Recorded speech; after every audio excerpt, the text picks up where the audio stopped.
As I'm filming this, my portfolio has taken a beating the past week. In fact, on Friday, my portfolio was down 5% alone.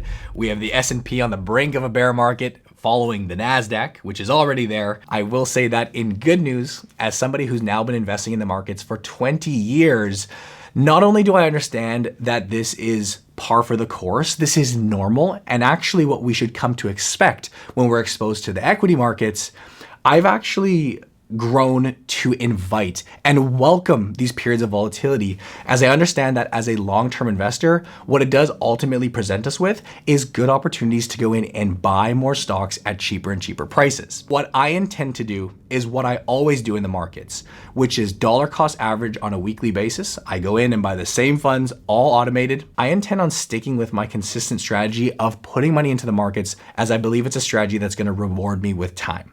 Now, in this video, I want to share with you guys a full list of some of my favorite ETFs that I'm liking. We'll have a variety of options. Hopefully we can identify one for you that may be suitable. But diving straight into the share screen here, guys, we got a ton to cover, so please do bear with me.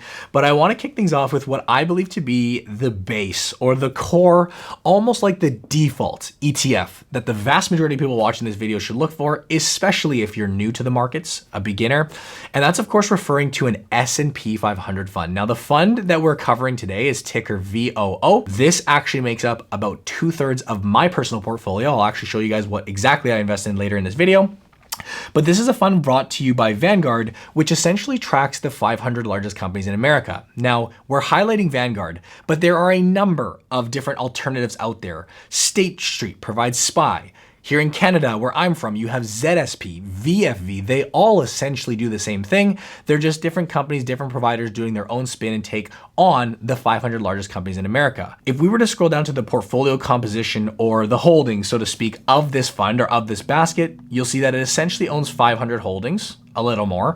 But really what we're getting exposure to is the 500 largest companies in America. Now, as of today, these are companies like Apple, NVIDIA, Microsoft, Amazon, Facebook, Meta, Google or Alphabet, Berkshire Hathaway, Warren Buffett's company, Broadcom, Alphabet, Tesla. Keep in mind what you're seeing on the screen is just the top 10 components of this basket. You are getting exposure to the 500 largest companies in the world by buying this one product, VOO. I will be including this link and links to all the ETFs we cover down below, by the way, guys, so that you can go do your own research and explore yourself. You can feel free to go look through all the other 500 holdings, which no one really ever does.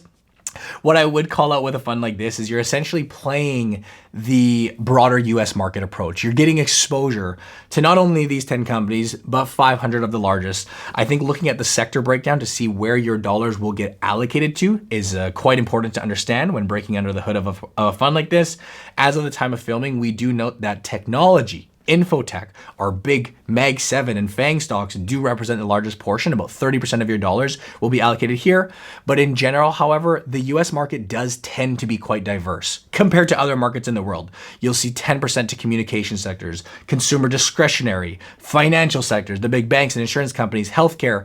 The US market has historically been a very broad, diverse, and innovative market to be exposed to.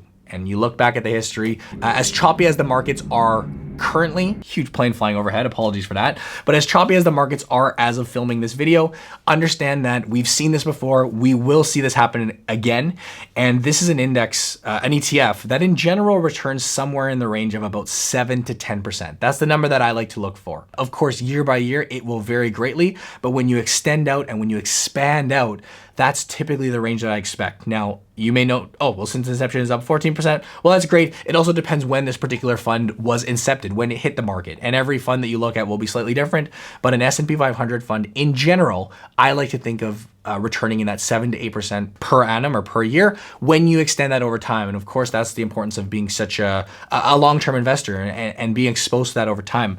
What I do like about a fund like this is because it is so broad and because it is such a base level fund, these are what we would consider some of the lowest cost options for you as an investor. Now, when you invest in an ETF, for those very new, you do pay what's called an expense ratio, or here in Canada, a management expense ratio. Here we're looking at 0.03%.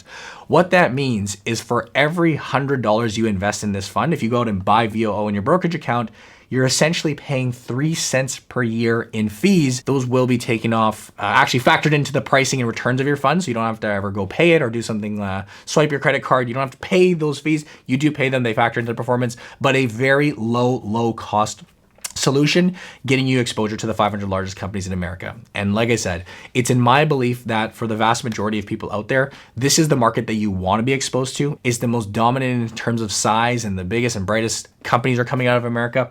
We will cover some international options for those that are maybe a little more pessimistic. Nevertheless, as a core or staple fund in your portfolio, I think you can look no further than looking at the S&P 500. And again, there are a variety of different options in Canada. You could look at something like VFV or ZSP.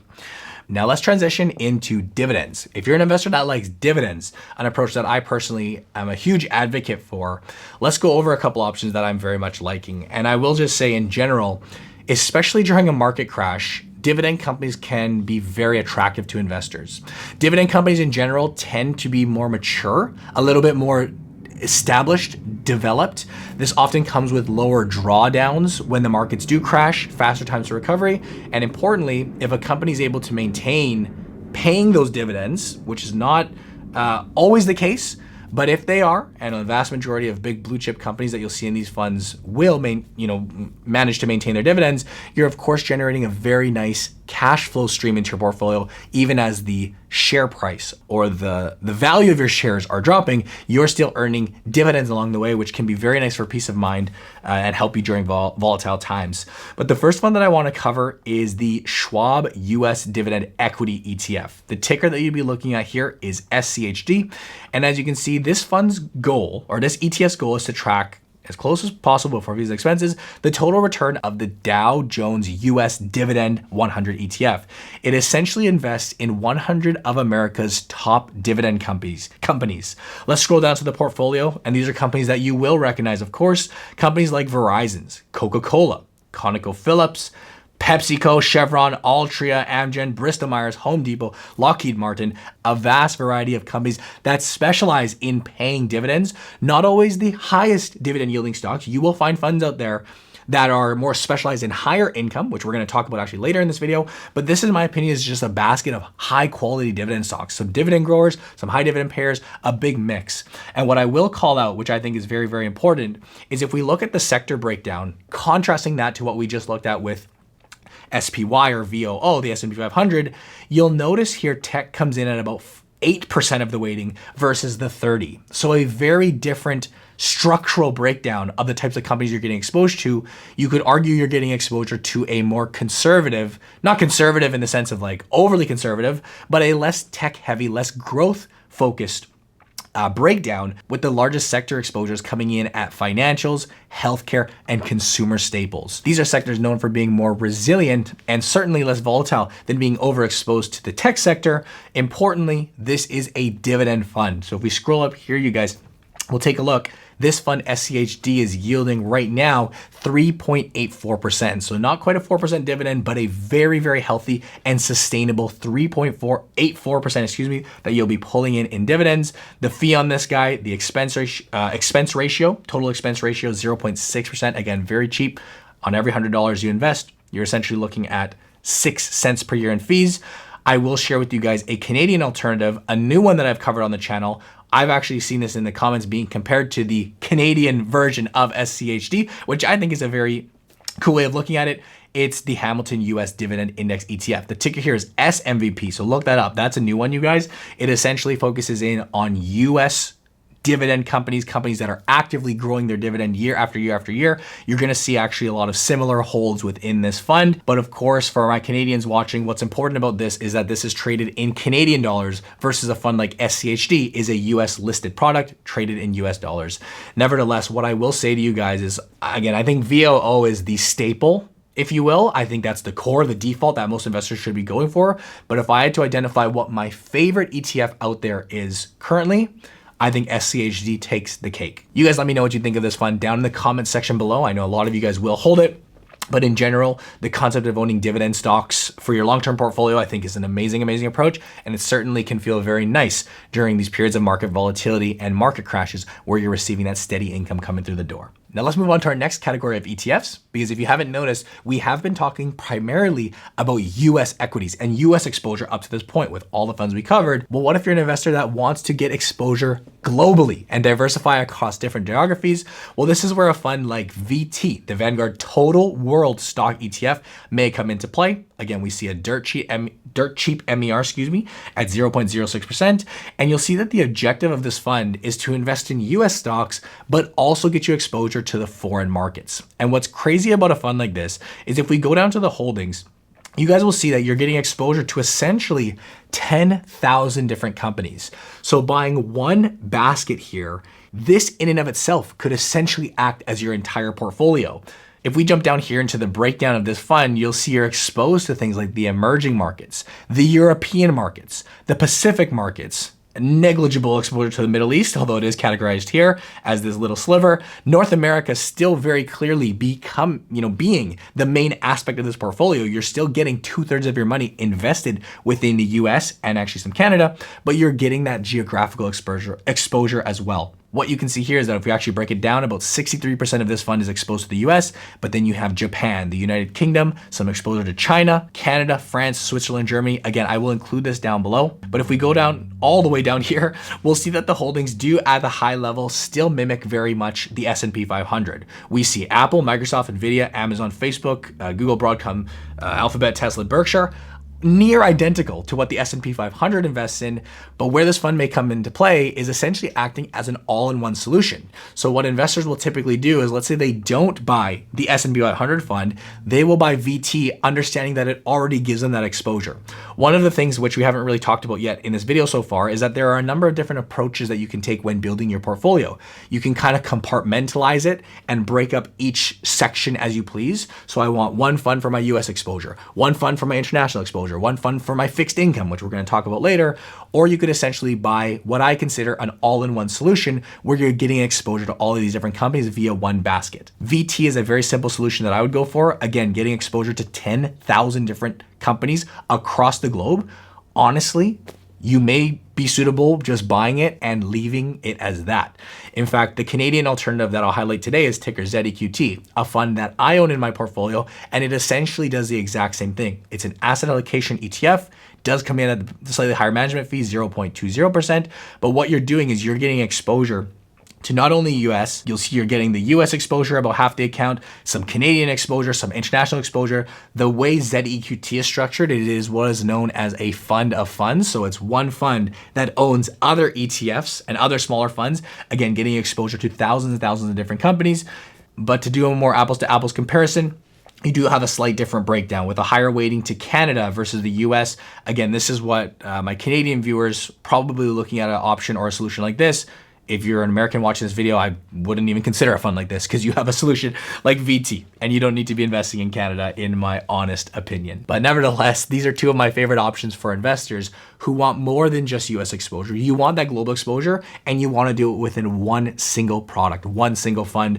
Of course, with ZEQT, this has been talked about many times, but this is just one of the options. You have XEQT, you have VEQT from Vanguard. Fidelity has their own option. You can pick and choose the one that you like. They're all going to essentially invest very, very similar of one another and get you that global exposure. Now, one thing I would highly encourage anybody watching this video to do is to follow me on the Blossom app. My username is @Brandon. I'm sharing with you guys here the desktop, which is in beta at the moment, but go to the App Store. You can download the app. It's completely free. We built a social media platform specifically for investors, and it's built on the concept of transparency. So you can see exactly what I invest in, all of the different holdings. You can see what the community's up to. We now have, again, 250,000 people on the platform where you can get ideas. You can see what different stocks, what different ETFs people are actually owning and investing. This is something that I wish I had when I started investing. You can think of it almost like a Facebook, if you will, for investors. We have a lot of cool creators on the platform, people that you may recognize, some of the biggest influencers and figures that you'll come across. What is super incredible as well is that on Blossom,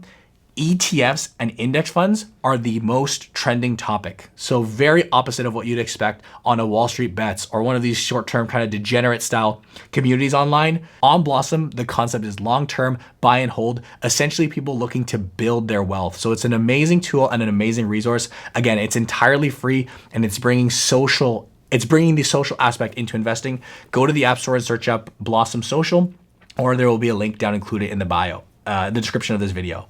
But I do want to finish off here, guys, just with some honorable mentions that I think is worth mentioning, because everything we've talked about to this point thus far has been equity based. So people that are essentially looking to grow their wealth with 100% exposure to stocks.